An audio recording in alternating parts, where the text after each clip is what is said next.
Assalamualaikum warahmatullahi wabarakatuh. Bismillahirrahmanirrahim. Allahumma shalli ala sayyidina Muhammad wa ala ali sayyidina Muhammad.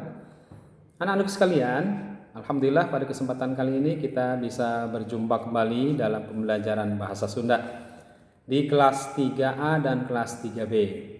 Baik, untuk lebih berkahnya pertemuan kita, pembelajaran kita hari ini, mari kita awali dengan membaca bismillah bersama-sama.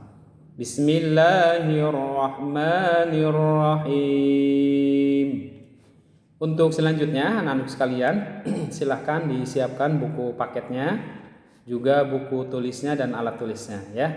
Untuk kesempatan kali ini Mister akan sampaikan materi tentang undak usuk basa. Nih agak sedikit memang bahasanya atau bahasannya itu materinya agak susah ya.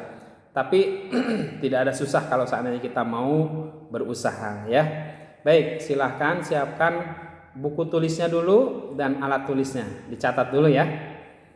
Dicatat judulnya undak usuk basa.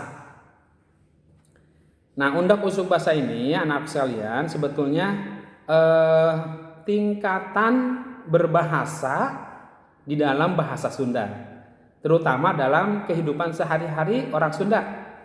Jadi kadang kita dengar ada dahar, ada neda, ada tuang, kan banyak tuh ya. Nah ini yang membedakan bahasa Sunda dengan bahasa yang lain.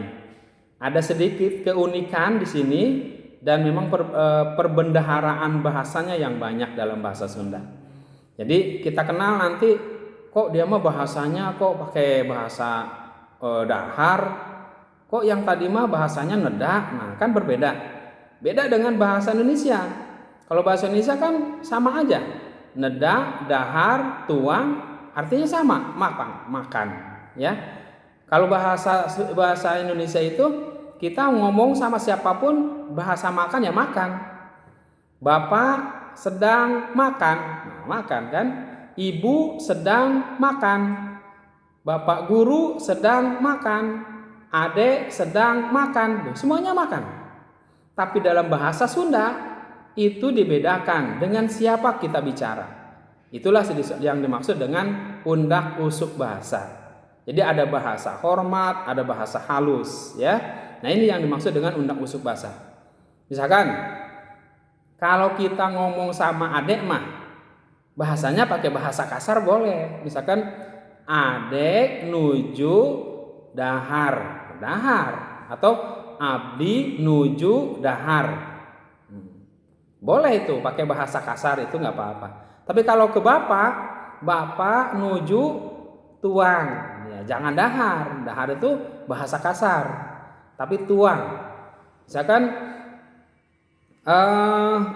sim kuring nuju dahar, atau bahasa nujunya pakai bahasa Romanya juga, pakai ker, kuring ker dahar. Kemudian kalau bapak nuju tuang, kayak gitu ya. Jadi bahasanya dengan menggunakan bahasa halus. Nah ini sedikit Mister jelaskan tentang undak usuk basa. Nah sekarang silakan ditulis dulu. Ditulis judulnya tadi undak usuk basa. Udah ya. Selanjutnya di bawahnya contoh tulis. Contoh kuring nomor kahiji, tulis di bawahnya lagi nomor kahiji, nomor 1 kuring dahar baso. Dalam kurungnya basa loma. Tulis basa loma di ujungnya.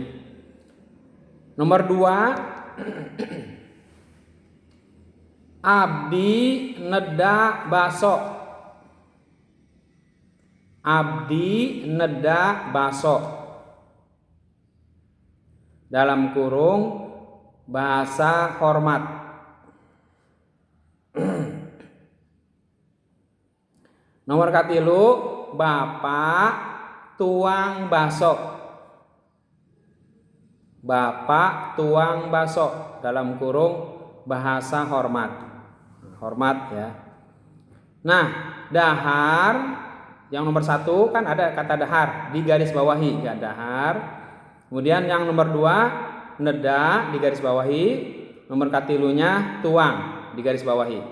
Dahar, neda, tuang, digaris bawahi, itu tiga-tiganya. Nah, ini yang dimaksud dengan undak usuk basa. Jadi ada bahasa loma, ada bahasa hormat atau bahasa halus, ya. Bahasa hormat juga ada 2, hormat untuk orang lain, hormat untuk sendiri. Contoh misalkan tadi abdi neda baso. Nah, neda itu bahasa hormat untuk sendiri. Artinya pribadinya sendiri menggunakan bahasa halus gitu, ya. Tapi kalau untuk menghaluskan bahasa kepada orang lain, orang yang kita hormati, itu yang maksud dengan hormat kepada orang lain. Jadi ada 3 tingkatan dalam bahasa Sunda itu. Ada bahasa loma paling bawah. Ada yang tingkat kedua yang agak halus, bahasa hormat untuk sendiri. Ada yang ketiga, bahasanya yang lebih halus lagi bahasanya. Itu bahasa hormat untuk orang lain, ya. Itu dalam bahasa Sunda. Nanti kalau seandainya kita sudah secara pertemuan langsung, ya, tidak seperti sekarang secara virtual, nanti akan lebih jelas lagi Mister tulis di papan tulis. Sekarang yang penting kalian pahami dulu, mengenal apa itu undak usuk basa dan juga contoh-contohnya.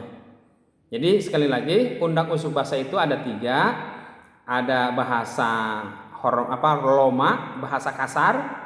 Yang kedua ada bahasa halus untuk pribadi, untuk sendiri. Ada bahasa halus, bahasa hormat untuk orang lain. Contohnya tadi kalimatnya, kuring dahar baso, itu bahasa loma, pakai kata dahar. Abdi neda baso, kata neda berarti bahasa halus untuk sendiri. Bapak tuang baso, tuang berarti bahasa hormat, bahasa halus untuk orang lain. Bisa dipahami ya? Baik, untuk hari ini itu dulu materinya tentang undak usuk basa. Untuk tugas, untuk saat ini Mister tidak memberikan tugas dulu. Nanti tugasnya akan Mister jelaskan dulu karena perlu ada penjelasan yang di halaman 116. Ya, itu nanti akan dikerjakan di minggu depan, tapi sebelumnya nanti Mister akan jelaskan. Untuk hari ini tidak ada tugas dulu, Mister hanya menjelaskan materi tentang undak usuk basa. Mudah-mudahan bisa dipahami ya. Oke, baik, terima kasih. Mari kita tutup dengan baca hamdalah. Alhamdulillahirabbil alamin. Assalamualaikum warahmatullahi wabarakatuh.